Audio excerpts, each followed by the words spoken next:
Before we dive in, I just wanted to let you know that this video is made in partnership with Pinterest. If your website isn't optimized for Pinterest, you are losing out on massive traffic that could lead to sales and obviously income, growth of your email list, etc., etc., etc. Using Pinterest for your brand is great in order to drive traffic back to your website, but enabling your actual readers of your site to save to Pinterest without you ever having to touch anything except for just writing the content or posting the products is so powerful. And it's something that a lot of people actually completely fail at doing. And honestly, with good reason, because most people they're not like website developers. They're not thinking about marketing. And website developers are not marketers. And marketers are not website developers in a lot of cases. So with all of that being said, today I want to talk to you about why it's important to optimize your website for Pinterest. Now, let's actually go through a few fun facts first, and I have sources for everything in the description down below. The first fun fact is that Pinterest sends about 33% more referral traffic to shopping sites than websites like Facebook. The next one is that 96% of all searches on Pinterest are actually completely unbranded, giving you and your users such great opportunity to surface your content. Pinterest content has so much more lifespan inside of it because of the nature of the platform, as opposed to your average TikTok or Instagram posts. A recent Tailwind study actually found that the top pins for creators were being surfaced 1 to 2 years later. A quick comparison, Instagram content can die within 24 to 48 hours, and Pinterest content can live for years to come. Now, let's talk about mistakes, and then we're gonna get into tactics. Mistake number one is not having pinnable images inside of your content. So they're not really Pinterest size, there's no text overlays, they're not mobile friendly, meaning you're not looking at the images from a mobile size and actually seeing if people can read them once you publish them. A lot of users are scrolling really quickly on their mobile phones. Mistake number two is completely ignoring Pinterest SEO. If you're not at least doing some due diligence with Pinterest keywords before you publish your blog posts and you make Pinterest pins, you're completely missing out. There are 3 tools that you can use right on Pinterest for free to find keywords for your content: the search bar, the trends tool, and the ads manager. Using SEO in your pin titles, your pin descriptions, your board titles, and your board descriptions, as well as that text overlay that you put on the pin, is crucial in order for that content to get indexed properly and be found by the audience that you want it to be found by, whether your audience is pinning it from your website or whether you are. Mistake number 3 is often brought up, and it's not enabling rich pins on your website.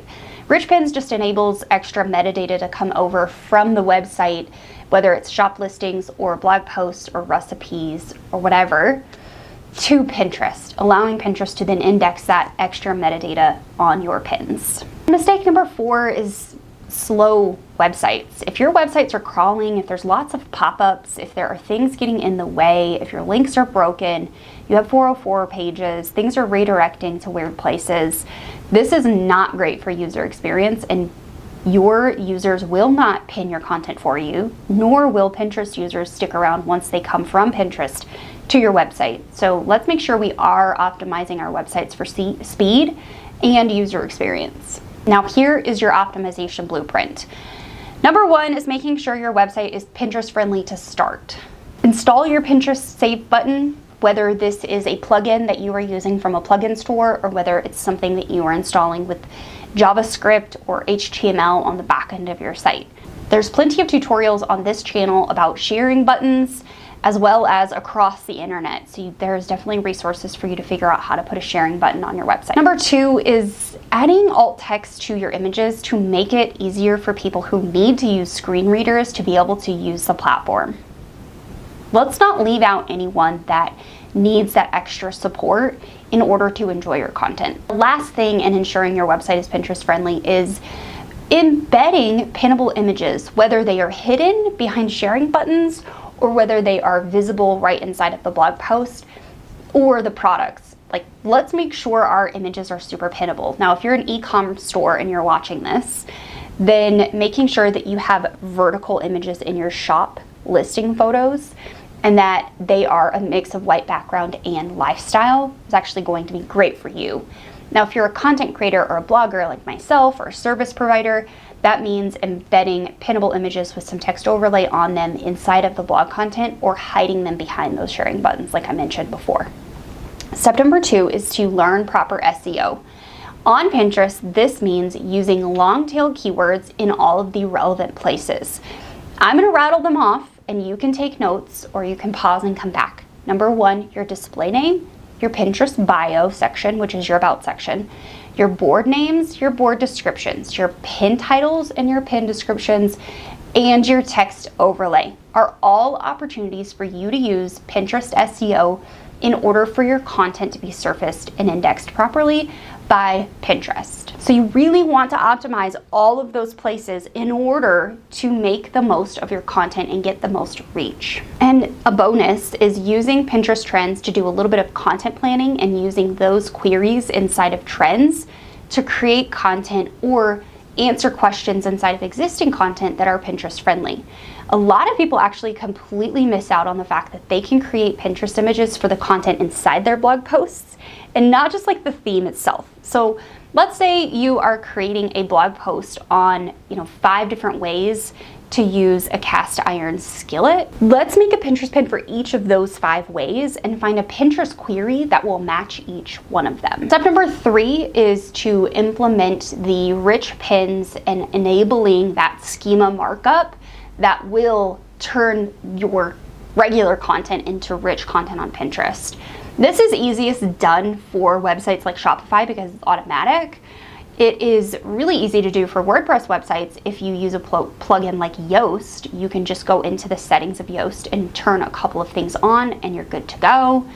Now for Squarespace websites or any other website builder, I'm not really sure what that looks like. So you will need to visit the Pinterest help data when it comes to rich pins, and I will link the article down below on how to do that on platforms that I'm not familiar with because I don't know them all. I'm not an expert here for all the website builders. Now the 3 main types of rich pins I can inform you about, and those are article rich pins, product rich pins, and recipe rich pins. Now you might think, oh, recipes are articles too, but in reality, they have their own schema markup and they can come over to Pinterest with a list of items that you would need to cook this recipe, maybe even some instructions.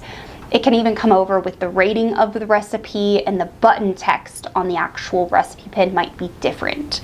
So you might see text that sometimes that says like make this instead of visit site. For example, recipe rich pins include serving sizes, ingredient lists, cook time, diet preference if it is toggled on, and the title of the recipe. Article rich pins, on the other hand, include a title from the post, the author, a little snippet of text that comes over from the blog post they call a description, and then the button says things like visit site. Product rich pins include things like the current price, in stock or out of stock information, as well as relevant information coming from the product listing right inside of the Pinterest pin. Again, I will link this article in the description down below. Step number 4 is to optimize your website speed and user experience to make sure that people land there and want to stick around, or if they are already there, they want to come back again. You can do this by 1, compressing your images for faster loading,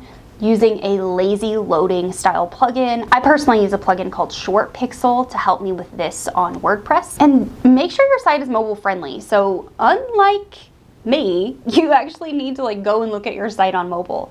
I've started doing this more lately. So anytime I publish a new web page, I can see what it should look like on mobile on my Show It builder. However, I will open up my phone, I'll publish the page and look at it on mobile and make sure that everything is working correctly. So I was really bad about that for a long time. Don't be like Heather. Let's make sure our pages are actually optimized for mobile. And the last thing that you can do to improve user experience, and this is just a really easy win, is to improve your internal linking and add any relevant information that you mention in the post at the bottom of the post or throughout. So if you talk about products in your blog post, make sure they're linked. If you talk about newsletter opt-ins, make sure they're linked. If you share other articles that are relevant or sources that are relevant, make sure that you link those as well. And that's it. That is the synopsis of how to properly go about optimizing your website for not only pinners, but everyone on the internet, and especially people who want to save content to Pinterest on your behalf. There are a couple of other videos on this channel that talk about making your website Pinterest friendly, and I will link those in the description down below as well, because I go through tactical things like how to add Pinterest sharing buttons to your website, as well as, embedding content in the site, in the blogs, to make them more Pinterest friendly. So of course, as always, I will put those in the description down below. If you're looking for more resources on how to make your Pinterest strategy even better, including making your website Pinterest friendly, head right on over here and watch these videos, and I will see you over there.